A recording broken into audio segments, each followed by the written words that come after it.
Lakshmi kitchen YouTube ఛానల్కి స్వాగతం.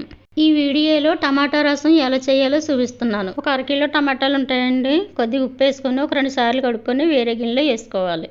టమాటాలు 2 సార్లు కడిగిన తర్వాత వేరే గిన్నెలో వేసుకోవాలి. టమాటా రసానికి అండి ఇది. టమాటా రసం చాలా టేస్టీగా ఉంటుంది. కడిగిన టమాటాల్లో ఒక గ్లాసుడు వాటర్ వేసుకొని స్టవ్ వెలిగించి ఒక 5 నిమిషాల పాటు ఉడకనివ్వాలి. ఒక ప్లేట్ మూత పెట్టి ఉంచితే ఉడుకుతాయి. ఈ లోపల మనం పెద్ద సైజు అంత నిమ్మకాయ అంత చింతపండు తీసుకొని వేరే గిన్నెలో నానబెట్టుకోవాలి. కొంచెం కొత్తిమీర, ఒక ఉల్లిపాయ, 4 పచ్చిమిరకాయలు, కొద్దిగా కరివేపాకు ఇవన్నీ కడిగి కట్ చేసుకుని ప్లేట్లో పెట్టుకుందాం.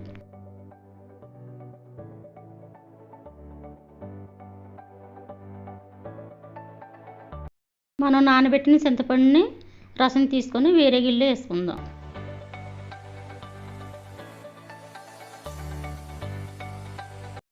టమాటాలు ఉడికినాయి లేదో చూద్దామండి. టమాటాలు బాగా ఉడికినాయి, పై తొక్కంత వచ్చేస్తుంది. దించుకొని ఒక ప్లేట్లో తీసుకుందాం కొంచెం చల్లారి వరకుని.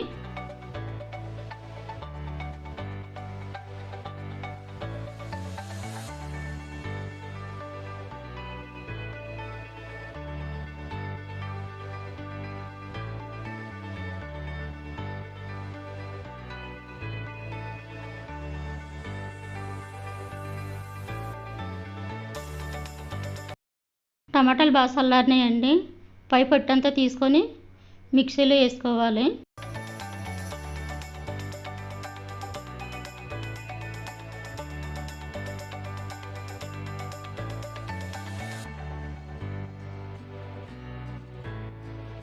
టమాటా రసం మిక్సీ పెట్టేసుకున్నామండి. ఇప్పుడు మనం నానబెట్టిన చింతపండు రసం కూడా ఇందులో వేసుకొని మన పులుపు సరిపడినంత వాటర్ వేసుకొని మనం కట్ చేసుకున్నాం కదా ఉల్లిపాయలు, పచ్చిమిరకాయలు, కరివేపాకు, కొత్తిమీర అవి కూడా వేసేసుకొని కొంచెం పసుపు, 1/2 స్పూన్ కారం, సరిపడినంత ఉప్పు వేసుకొని ఒకసారి గరిటెతో కలుపుకొని స్టవ్ వెలిగించి టమాటా రసం పెట్టుకుందామండి.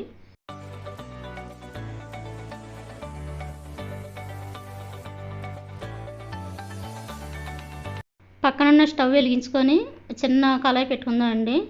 అందులో 4 వెల్లుల్లి రేకలు, 10-12 మిరియాలు, కొద్దిగా మెంతులు, కొంచెం జీలకర్ర, ఒక 3 మిరపకాయలు, కొంచెం కరివేపాకు, కొన్ని ధనియాలు వేసుకొని చిన్న మంట మీద మంచి స్మెల్ వచ్చే వరకు వేయించుకోవాలి. బాగా వేగినాయండి. ఇవి మిక్సీలో వేసుకొని పౌడర్ చేసుకోవాలి.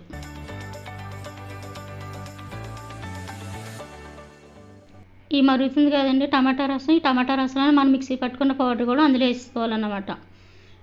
నేను చేసినట్టు చెయ్యండి. టమాటా రసం చాలా టేస్టీగా వస్తుంది.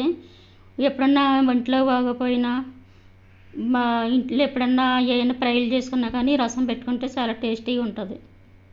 ఒక 10 నిమిషాల పాటు ప్లేట్ పెట్టి మరగనిద్దాం. టమాటా రసం మరిగిపోయిందండి. ఇప్పుడు మనం పోపు వేసుకుందాం. 3 ఎండుమిరపకాయలు, కొంచెం శనగపప్పు, కొంచెం మినపప్పు, కొంచెం జీలకర్ర, కొన్ని ఆవాలు, వెల్లుల్లి రేకలు, కొద్ది కరివేపాకు వేసుకొని తాలింపు వేసుకుందాం.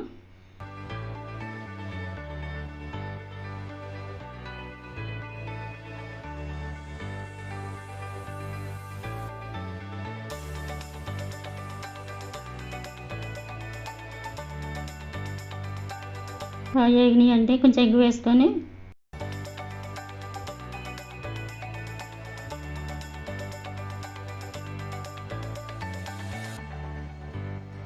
కొంచెం కొత్తిమీర కూడా వేసుకొని తాలింపు వేసుకుందాం. నా వీడియోస్ని లైక్ చేయండి, షేర్ చేయండి. మరిన్ని రెసిపీస్ కోసం నా ఛానల్ని సబ్స్క్రైబ్ చేసుకోండి. మీకు పలానా రెసిపీ కావాలనుకుంటే మీరు కమెంట్లో పెట్టండి. తప్పకుండా తయారు చేసి నేను రెసిపీని పెడతాను.